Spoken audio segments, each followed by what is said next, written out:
afgelope 4 weke te gesels oor die tema His Glory, Our Story.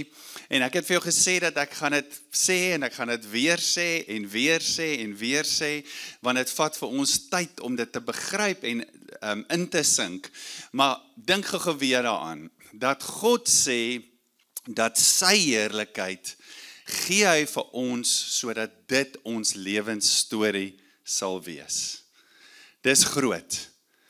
Inteendeel, in Johannes 17 bid Jesus, dan praat hy met sy Vader, net voor hy gekruisig gaan word, en sê hy, Vader, dieselfde heerlikheid, nie 'n ander heerlikheid nie, dieselfde heerlikheid wat U vir my gegee het, gee ek ook aan hulle. Dis groot. Dieselfde heerlikheid. So wanneer ons praat van His Glory, ons het die eerste 2 weke lekker tyd aan dit spandeer, dan praat ons van wat is hierdie heerlikheid van God? Nee, Jesus, nadat hy opgestaan het, uit die dood, die opstanding uit die dood was 'n bewys dat hy die laaste ewige koning is, en dan sê die skrif, hy's met eer en heerlikheid gekroon. So sy koningskap, die feit dat hy die dood oorwin het, dit is sy heerlikheid. Saam met dit sien ons ook dat sy heerlikheid is nou sy teenwoordigheid. Toe daai voorhangsel skeur, toe sy teenwoordigheid by ons. Dit is wat doxa beteken, die woord wat vir heerlikheid gebruik word in die Nuwe Testament. Die doxa van Deo, die heerlikheid van God. Doxa, die openbaring van God se teenwoordigheid deur Jesus. Dis wat Jesus gekom het. So as ons praat in Doxa Deo van heerlikheid, as ons praat van sy heerlikheid, dan praat ons, soos wat ons dit in die skrif verstaan, van sy koningskap, daai tipe heerlikheid, en dan ook sy teenwoordigheid wat nou hier by ons is. Laas week, die 3de week, het ons so 'n bietjie ratte gewissel, toe het ons gesê, okay, as sy heerlikheid dan ons storie is, hoe lyk ons storie dan? Hoe behoort ons storie dan te lyk? En op 'n stadium, weet ons, kom Jesus na sy disippels toe, hy vat hulle na Caesarea Philippi toe, en daar sê hy vir hulle waar die keiser alles was, ek meen, sy gesig was op die muntstukke gedruk en alles, en al die eer was aan die keiser getoon. Daar vra hy vir hulle, wie sê die mense is ek?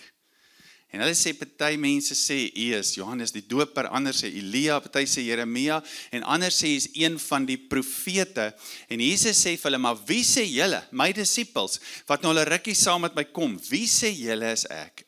En Petrus, hy praat, en hy sê, U is die Christus, die seun van die lewende God. Nou daar is 'n klomp detail daarin, nee, want as weer die Ou Testament praat van 'n Messias wat gaan kom. En ons weet, die Bybel is later oorvertaal na Grieks toe, en die woord wat daar gebruik word vir Messias dan wat gesalfde beteken, is dan die woord Christus. So, as ons Christus lees in die Nuwe Testament, klomp verwysing na Christus, dan lees ons gesalfde. Die een wat gesalf sou word, die een wat sou kom gesalf deur God, om dinge weer reg te maak, om die koninkryk van God te bring. Dit is ook wat die mense van die Ou Testament die heeltyd verwag het. En Jesus sê vir Petrus, toe hy hierdie openbaring gehad het, toe sê hy, Petrus, op hierdie openbaring, dat jy sien, dat ek die gesalfde is, dat ek die seun van God is, dat ek nou hier by julle is, in julle midde is, op daai openbaring, dat ek die gesalfde koning is, die seun van die lewende God, op daai openbaring, gaan ek my kerk bou, ek gaan my eklesia bou. Nou ons was so 'n bietjie stout gewees, aan die begin van die reeks, want ons het vir jou 'n papiertjie gegee, en toe sê ons vir jou, skryf op die papiertjie die antwoord, en die vraag op die papiertjie was, wie is Jesus vir my?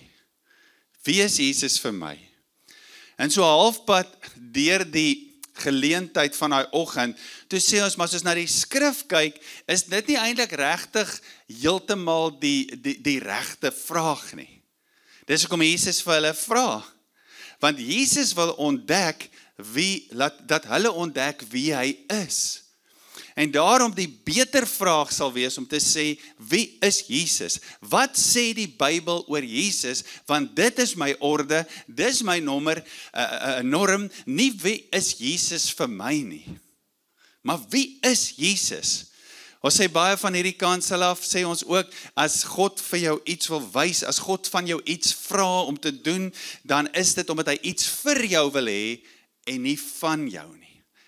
En daarom as ons ook die vraag vra, wie is Jesus, dan is dit omdat God iets vir ons wil hê. En hoe pas dit, wie Jesus is, en wat hy dan doen uit die wie hy is, hoe pas dit dan in by ons lewensstorie? En Jesus sê eintlik hier vir Petrus, hy sê, Petrus, en vir al sy disippels, op hierdie openbaring gaan ek my eklesia, my kerk, 'n beweging van mense bou, en dan sê hy, en die poorte van die doderyk sal dit nie oorweldig nie.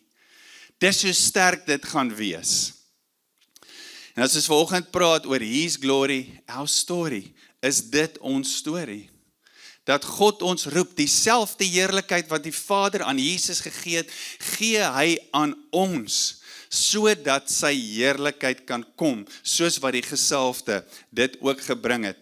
Nou vanoggend gaan ons verder gesels, terwyl ons klaarmaak met hierdie reeks, ons gaan nog die heel jaar praat oor His glory, our story, maar spesifiek dan nou hierdie reeks met hierdie tema, wil ek vanoggend so 'n bietjie klaarmaak met jou, nog steeds by die tema, hoe lyk ons storie dan? En om jou te help om dit te verstaan, wil ek vanoggend saam met jou gaan na die evangelies toe. Nou, ons weet, die Nuwe Testament begin met 4 evangelies, die evangelie volgens Matteus, volgens Markus, volgens Lukas en volgens Johannes. Dis die eerste 4 boeke van die Nuwe Testament. So ek wil saam met jou gaan kyk, wat beteken evangelie en hoe impakteer dit jou lewe? Nou as jy vanoggend hier gesit het en jy het niks van die Bybel geweet nie, soos in regtig niks nie. En ek sou vir jou dan die Bybel gee en vir jou sê, hoorie, gaan lees, jy gaan lekker lank lees, maar gaan lees, en party stukke gaan lekker opwindend wees, ander gaan jy kom by sulke geslagsregisters, en dit gaan moeilik wees om dit te lees, maar as ek vir jou sê, vat die Bybel, en gaan lees hom soos 'n storieboek, dan sal almal van julle terugkom soos een man. As julle kom by die evangelies, dan sal julle sê, dis die hoogtepunt. Dis waar hierdie hele storie gaan van Genesis en spesifiek daarvan Abraham af, waar God vir Abraham sê, in jou sal al die nasies van die wêreld geseën wees. Van daar af ontvou 'n storie die heeltyd. Hierdie storie kondig die heeltyd iets aan, iets baie spesifiek. Dit word 'n Messias genoem, dit word 'n koning genoem, dit word iemand spesifiek genoem wat gestuur gaan word, dat hulle nie presies geweet het hoe dit gaan wees nie, wat gaan kom, en wat dinge in hierdie wêreld gaan regmaak. Dis waar die hele storie gaan, en dan ewe skielik, hier in die evangelies, dan gebeur dit. Nou, ek het dit eers baie onlangs eintlik ontdek. Ek het altyd gedag, evangelie is gekoppel net aan die storie van Jesus. Maar evangelie in daai tyd, die Griekse woord evangelion, het beteken goeie nuus. So baie keer as daar 'n nuwe heerser in 'n gebied was of in 'n omgewing, dan het hulle gepraat van die evangelion, van die evangelie van hierdie heerser. Maar nou kom 4 mense, Matteus, Markus, Lukas en Johannes, en hulle vertel die evangelion, die goeie nuus van Jesus. So die evangelies gaan oor die goeie nuus van Jesus. Hy is die hoogtepunt van hierdie storie tot en met vanuit die Ou Testament tot hier by die evangelies. En hoor gou-gou, hoe sê Jesus dit self? Jesus self sê, hier gebeur iets in die evangelies, hier gebeur iets met hierdie hoogtepunt. Lukas 16 vers 16 sê Jesus, tot en met Johannes het die wet en die profete gegeld. Hy praat van Johannes die Doper. Maar van toe af word die evangelie van die koninkryk van God verkondig. Nou ek sê dit baie keer vir julle, die Bybel is incredible. Dis die beste Afrikaanse woord wat ek kan kry. Incredible. Die Bybel ondersteun homself. Die Bybel motiveer homself. Die Bybel bevestig homself. So in die Ou Testament was daar skrifte gewees, skrifte soos byvoorbeeld in Jesaja 40 vers 3, Maleagi 3 en so, wat sê, of die hele Ou Testament sê van hierdie koninkryk wat gaan kom, maar dan sê die Ou Testament ook, daar gaan iemand wees wat gaan kom, en dan net voordat die Messias gaan kom, gaan hy 'n pad vir die Here maak. Dis al in die Ou Testament opgeskryf. En dan weet ons die evangelieskrywers haal dit aan, nê? Johannes die Doper was die voorloper van Jesus gewees. Nou dis so interessant dat al 4 evangelies, Matteus, Markus, Lukas en Johannes begin hulle evangelies vertel en in hulle eerste gedeeltes praat hulle al 4 oor Johannes die Doper. Crazy, né? Want almal het geweet as hierdie een persoon kom wat die weg gaan maak van Jesus, dan gaan die Messias kom. So, en dan sê Jesus dit ook. Hy sê eintlik, Johannes die Doper was die laaste profeet van die ou verbond. Maar nou is Jesus, dit wat Petrus sien, die gesalfde koning, nou is hy hier, en nou begin die goeie nuus van die koninkryk van God. Dalk dink jy vanoggend terwyl ek praat, wat het dit nou met wat te doen? Maar dit is so belangrik dat jy vanuit die storie van die evangelies, terwyl Jesus op die aarde sal verstaan wat is die boodskap van die evangelie, wat wil die evangelies vir ons sê, dat jy dit sal glo, want jou geloof, dit wat jy glo, bepaal hoe jy leef. Jy kan nie een ding glo en 'n ander ding leef nie. As ek glo, gesond eet is goed vir my, as ek dit regtig glo, dan gaan ek gesond eet. Maar as ek dit nie glo nie, gaan ek dink dit is snert. En dan gaan ek eet soos ek wil. So ek glo nie dat gesond eet is goed vir my nie, want ek eet snert. So ek glo dit nog nie heeltemal, ek eet partykeer snert. Okay, so help my, bid maar vir my, ek hou baie van eet. So wat jy glo is belangrik. Daarom sê Paulus ook in Romeine 10, hy sê die geloof kom deur die gehoor en die gehoor kom deur die woord van God. Daarom vra ons nie wie is Jesus vir my nie, maar ons vra wie is Jesus? Wat sê die skrif? Dis die standaard van my lewe, want dit bepaal hoe ons leef. Nou vanoggend gaan ek nou vir jou klomp skrifte gee, so skryf maar neer. Of vra vir die PowerPoint, as jy weer in dit wil gaan kuier. Maar ek wil vanoggend gou saam met jou gaan, nou wat sê, hoe lyk die evangelie in die evangelies? Wat sê die evangelies van die evangelie? Okay, so elke evangelie sê iets oor die evangelie. Wat is die evangelie? So gaan gou saam met jou deur dit lees, so hier is so 'n bietjie nou van 'n woordskool.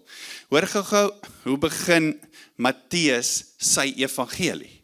Sy goeie nuus. Hoor hoe begin hy hom? Hy sê, Matteus 1 vers 1, die geslagsregister van Jesus Christus, die seun van Dawid, die seun van Abraham. Hoor hoe trek hy hom terug? Daar, Abraham, in jou sal al die nasies geseën wees. Dawid, uit jou nageslag gaan daar 'n seun kom, sy heerskappy, sy koningskap gaan ewig wees, van Jesus Christus. Almal daar het verstaan wat beteken Christus, want dit het gekom al van uit die Ou Testament uit, dit beteken gesalfdes. So hy begin die geslagsregister van Jesus, die gesalfde een, die een wat deur God gesalf is. Dan gaan hy aan, nou daai Matteus 1 is 'n klomp geslagsregister detail, maar dan sê in vers 16 en 17, hy sê, die geslagsregister van Jesus, die seun van Dawid, die seun van Abraham en Jakob het Josef verwek, die man van Maria, uit wie Jesus wat bekend staan as Christus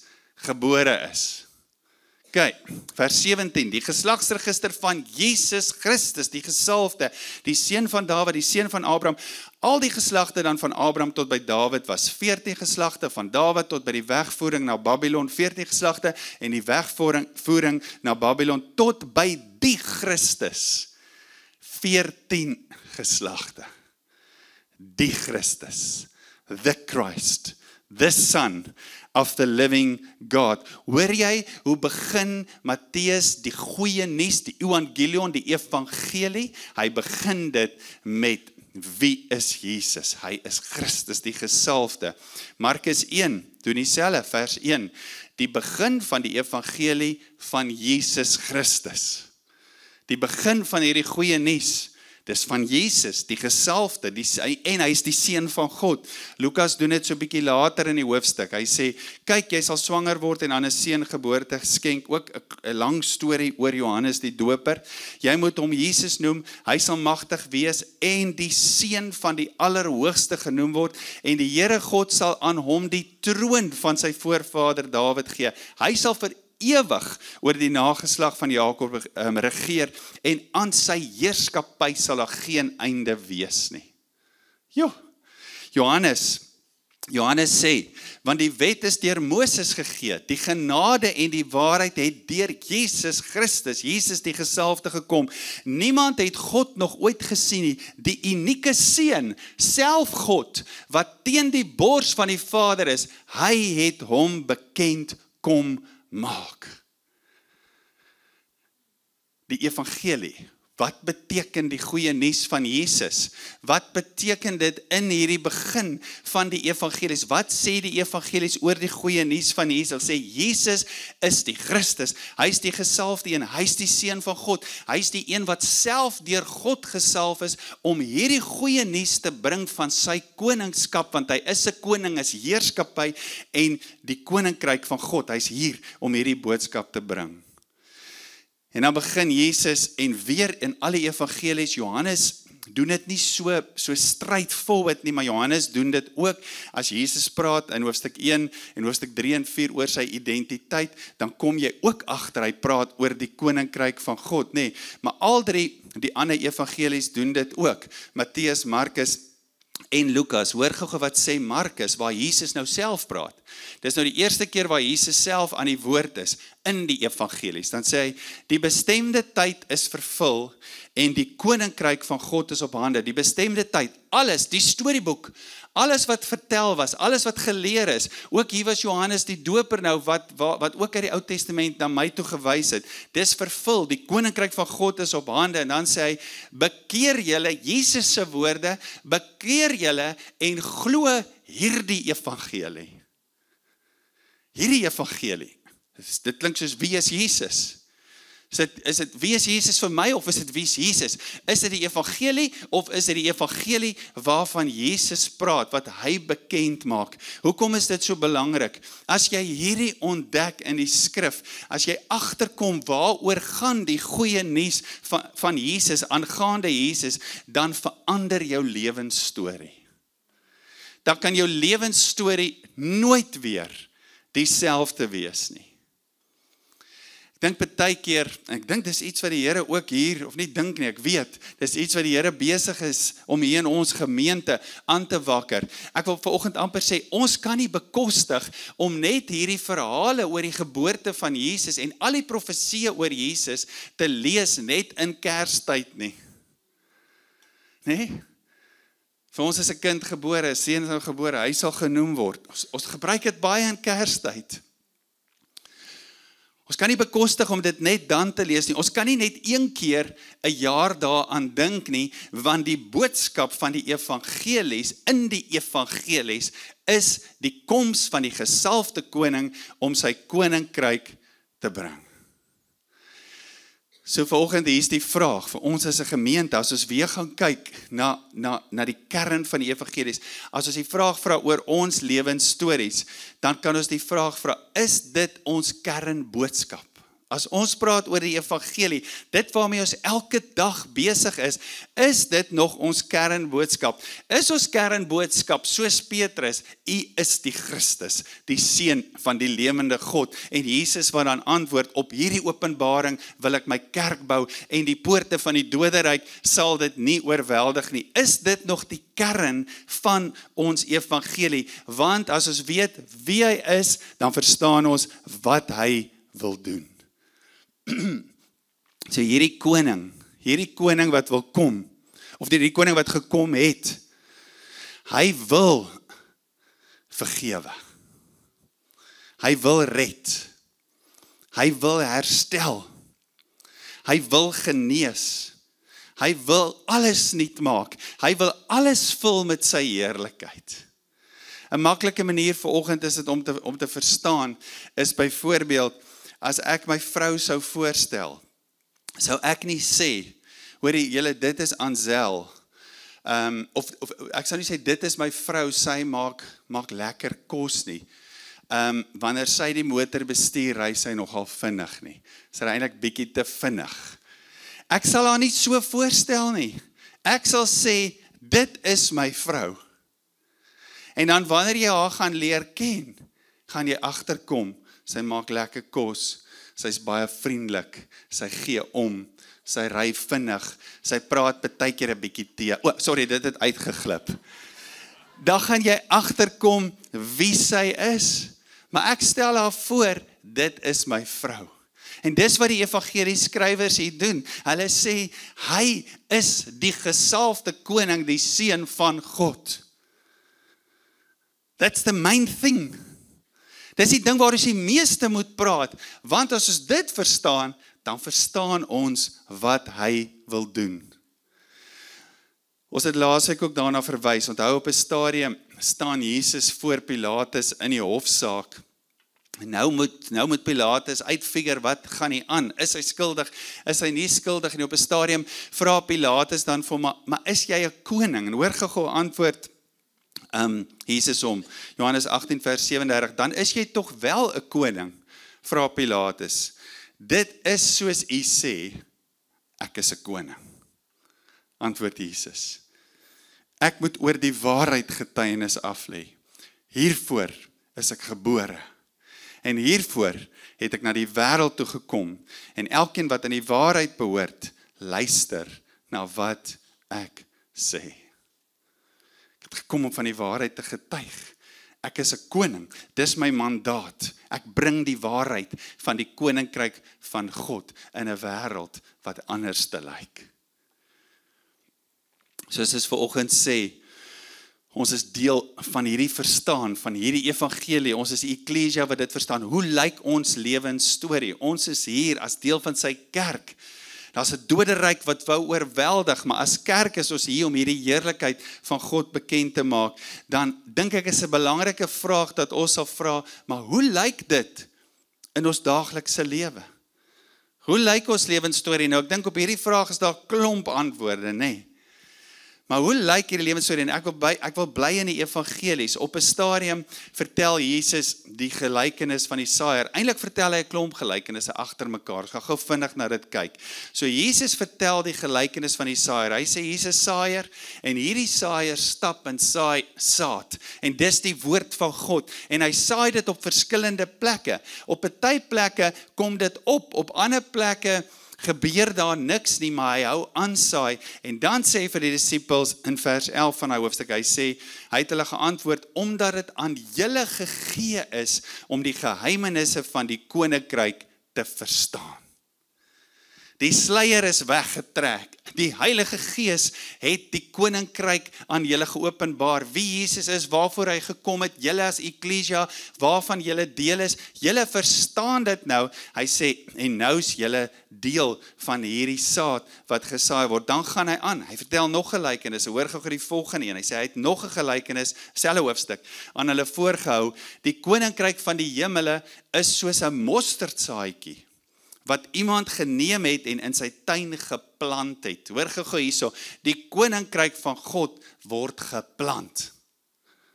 Dit is die kleinste van al die soorte saad, maar wanneer dit gegroei het, is dit die grootste van die tuinplante en word dit 'n boom, sodat die voëls van die hemel in sy takke kom nes maak. Ek wonder of Jesus nou al gekyk het en gedink het, julle verstaan nog nie. Toe gaan hy aan, nog 'n simbool, of nog 'n metafoor. Hy sê, hy het nog 'n gelykenis vir hulle vertel. Hy het gesê, die koninkryk, hoor hoe praat hy die hele tyd oor die koninkryk. Hy sê, die koninkryk van die hemele is so suurdeeg, wat 'n vrou geneem het en in 3 saton koringmeel ingewerk het, totdat dit heeltemal deursuur is. Hoor gou hoe incredible is die skrif. Al 4 evangelies stel voor wie Jesus is. Hy's die gesalfde koning. Dan beweeg ons so 'n bietjie aan in die evangelies. As die evangelie nie gegaan het oor die koninkryk van God nie, dan was hierdie gelykenisse wat Jesus vertel het totaal en al sinneloos. Dan sou dit mos niks beteken het nie. Maar omdat dit gaan oor die koninkryk van God, hak hy nou hierdie mense en hy sê, dis hoe julle deel van dit is hierdie evangelie, ook julle evangelie, en hy gebruik hierdie gelykenisse, hy vertel dit, en dan vertel hy hierdie gelykenisse van die koninkryk wat op aarde kom, en natuurlik so hier in die middelrond van die evangelies, is die hoogtepunt natuurlik Jesus wat sterf aan die kruis.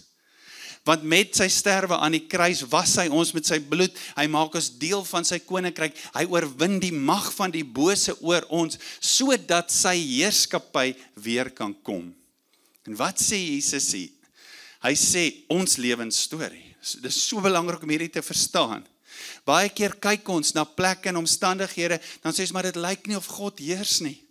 Maar dan mis ons weer wat die woord vir ons probeer wil sê. Hy sê hierdie saadjies wat gesaai word, veral hierdie mosterdsaad waarna hy verwys, en hy bietjie suurdeeg in die deeg, dit begin klein, maar dit word groot.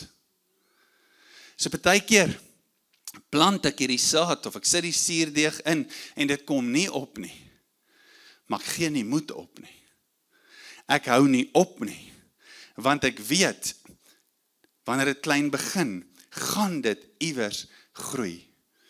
So as het gou gekyk na die begin van die evangelies, wat, dis eerste soos, dis my vrou, dis Jesus, dis wie hy is.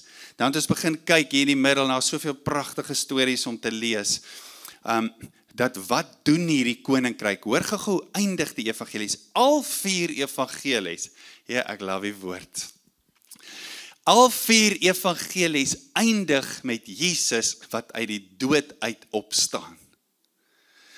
Maar saam met hierdie uit die dood uit opstandig, eindig al 4 opstandingsverhale met hoe ons ingesluit is om die koninkryk te vat, soos die mosterdsaad en soos die suurdeeg. Jo! Saam met die opstanding is die bewys dat hy die laaste, die ewige koning, die ware koning is, wat die dood nie eers 'n houvas op het nie. Maar saam met dit skryf 4 verskillende mense, ons is deel van dit. Hoor gou, kan ek dit vir jou lees? Klomp skrifte, Matteus 28, dis die laaste boek van Matteus. Jesus het nader gekom en vir hulle gesê, aan my is gegee alle gesag in die hemel en op aarde. Hy is die gesalfde koning, hy is deur God gekies om hierdie te doen. Gaan dan heen, maak disippels van al die nasies, doop hulle in die naam van die Vader, die Seun en die Heilige Gees, en hulle leer hulle om alles te onderhou wat ek julle beveel het, en kyk, ek is saam met julle, of met julle, tot aan die volëinding van die tyd. Tot aan die einde van hierdie tydperk.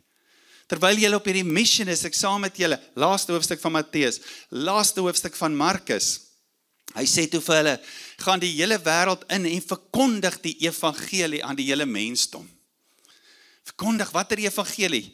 Dat hy is die koning, sy koninkryk het gekom, hy het sy koninkryk begin, en julle is nou deel van hierdie koninkryk, en hou aan, hou moed, partykeer lyk dit net soos 'n mosterdsaadjie, maar kyk hoe groei hy, partykeer lyk dit net soos 'n bietjie suurdeeg, maar kyk wat doen dit.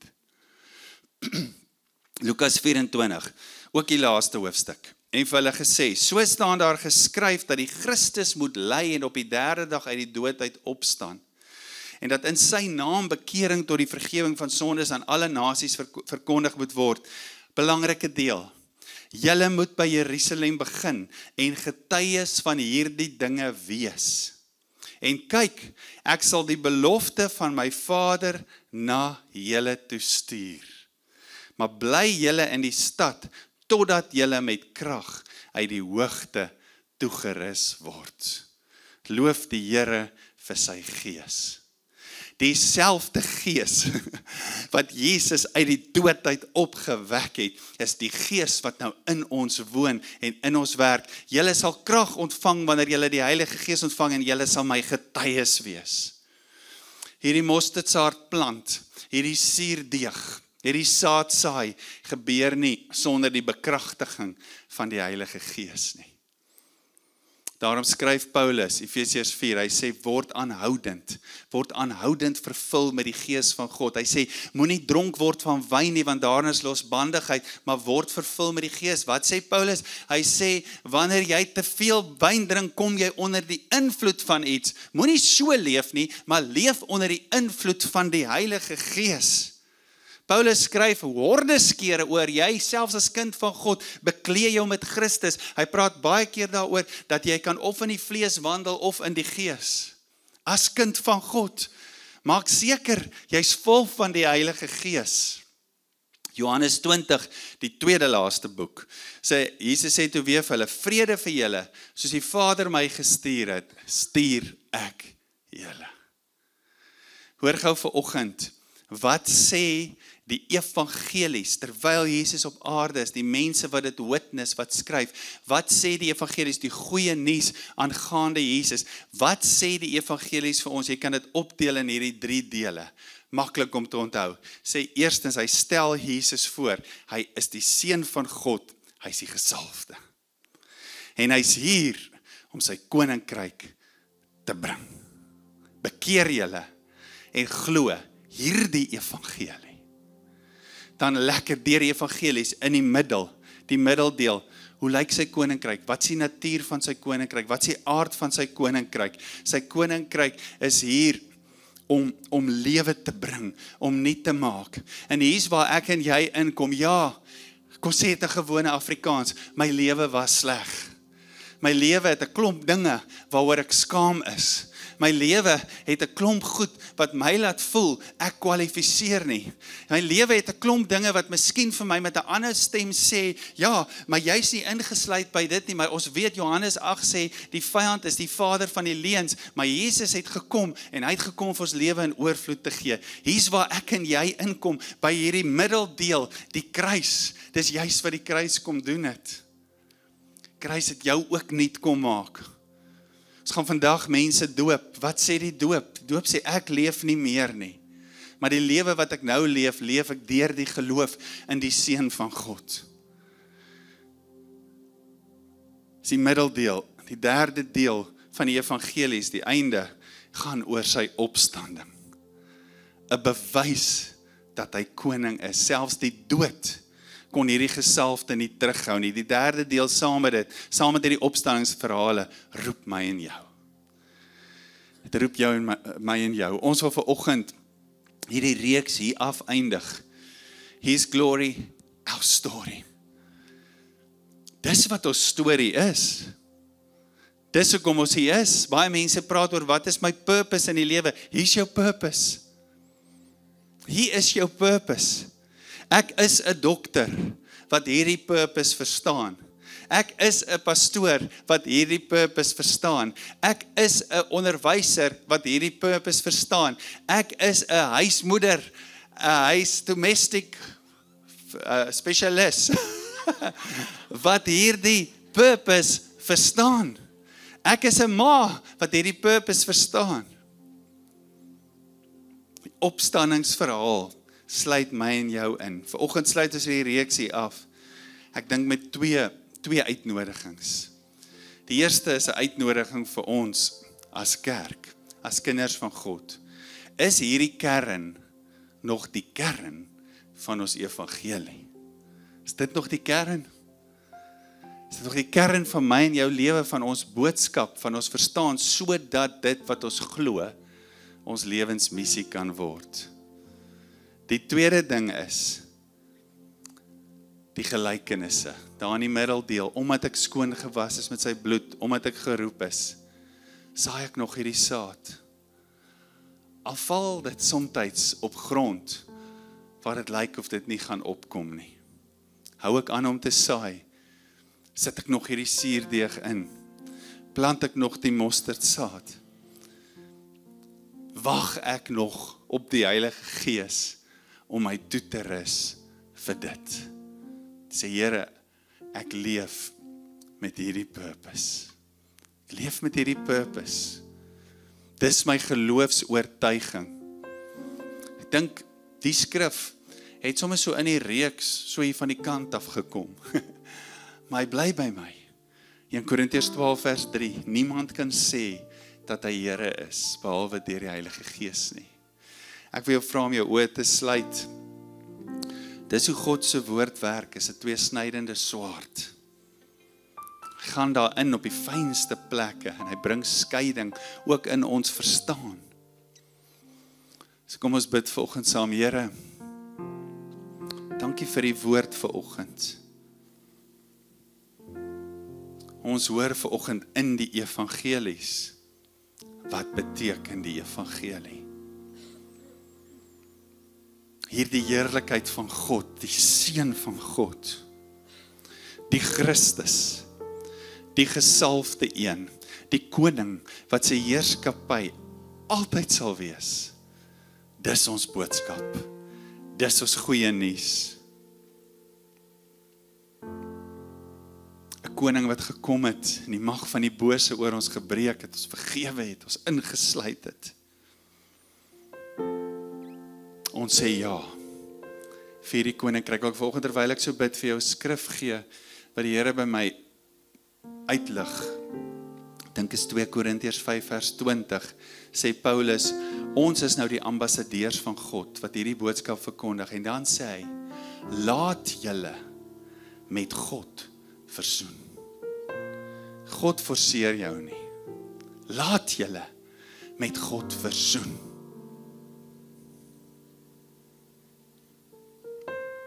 Die Heilige Gees nooi jou ook vanoggend om te kan sê, Here, U is koning, U is Here. Maar laat julle met God versoen. Nou is hy ook die koning van my lewe. Miskien sit jy vanoggend daarso en jy hoor hierdie boodskappe deur hierdie reeks, maar jy het nog nie 'n geleentheid gehad om te sê, Here, ek glo in U nie. U is ook die koning van my lewe. Ek hoor ook hoe jy my roep met hierdie goeie nuus. En ek is ook nou soos een van die disippels wat alles agterlos en nie dadelik volg. En nie net nog sê, ek wil eers nog dit doen, ek wil nog daai ding doen, wat van hierdie, maar sê, Here, deur U Gees hoor ek hierdie evangelie en ek wil U volg.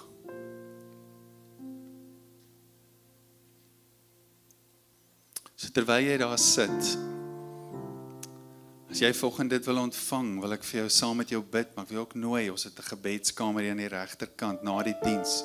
Kom dat ons verder saam met jou bid, maar kom ons bid saam, Here. Dankie dat U genade ons trek. Dankie dat U liefde ons trek. Dankie vir die belofte van die Gees, wat hierdie vir ons oopbreek en vir ons wys. Ook volgende, Here, dat U vir ons wys, soos wat U met Nikodemus gepraat het, dat niemand kan die koninkryk van God ingaan as hulle nie weergebore word nie, en hierdie keer nie uit water nie, maar deur die Gees. Dankie vir oggend, Here, vir geestelike geboortes, mense wat hierdie sien, omdat die Gees dit openbaar, mense wat sê, ek sê ja, Here, vir U koningskap, ek sê ja vir die koninkryk, ek sê ja vir hierdie missie. Dankie dat U dit nou vasmaak. Dit is so is die persoon aan die kruis langs U. Dis net 'n oomblik waar ons U innooi, wat U ons omhels met die liefde, met die genade. Laat julle met God versoen. Volgende, Here, bid ek ook vanuit hierdie woord vir ons as 'n gemeente. En Dr. Dayo, Here, glo ons, omdat ons dit verstaan vanuit die woord, dat U hierdie aarde wil vul met U heerlikheid. Dit begin dikwels klein, so saad, het groei, so suurdeeg. Kom bekragtig ons vanoggend, Here, met U Gees, om hierdie te kan wees, om hierdie lewensstorie te kan leef. En vanuit hierdie gehoorsaamheid, Here, dat ons meer en meer en meer sal kan sê en kan wys en sê, kyk, die koninkryk van God het gekom. Dankie vir hierdie bril, Here, op ons geestelike oë. Die opstanding van Jesus. Aan my is gegee alle gesag, alle mag. Gaan nou heen. Gaan doen dit. This is our story. Your glory, our story. In Jesus naam, amen. Kom ons staan op. Ons sing hierdie lied oor die koningskap van ons God.